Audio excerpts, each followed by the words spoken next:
करके काजर मटकौआ भर दे हमार लेलू सेंट गमकौआ। हाँ तो तहार काहे जा जाता। उल्टी पाला साड़ी करके काजर मटकौआ भर दे हमार लेलू सेंट गमकौआ। और घड़ी रहतारू फसने में चूर उड़े 24 घंटा पावडर के धूल। मान लो बतिया बदलाया गतिया, मान लो बतिया बदलाया गतिया, कर बुझे इज्जत नीलाम।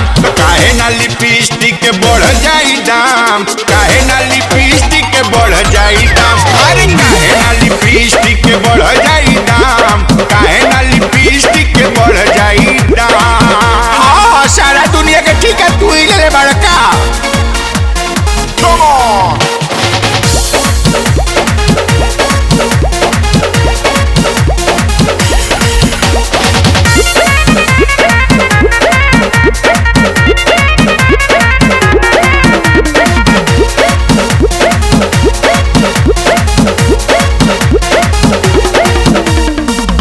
हुकुम चलावतारू बेटा पतो हप पॉलिस अपना मारतारू नो हप। Oh my darling.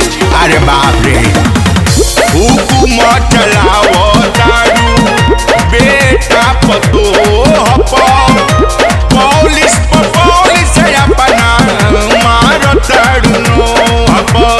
तनिको ना रहन तोहर बड़ा पसंद पहले आनंद मोहन सुन मोर धन। बुद्धि बफेल कहस पटेल, बुद्धि बफेल कहस पटेल, साचो करैबू बदनाम। काहे ना लिपस्टिक के बढ़ जाई दाम, काहे ना लिपस्टिक के बढ़ जाई दाम, अरे काहे ना लिपस्टिक के बढ़ जाई दाम, काहे ना लिपस्टिक के बढ़ जाई दाम। ए जाइबा की ना तो धोखा काहे देती है।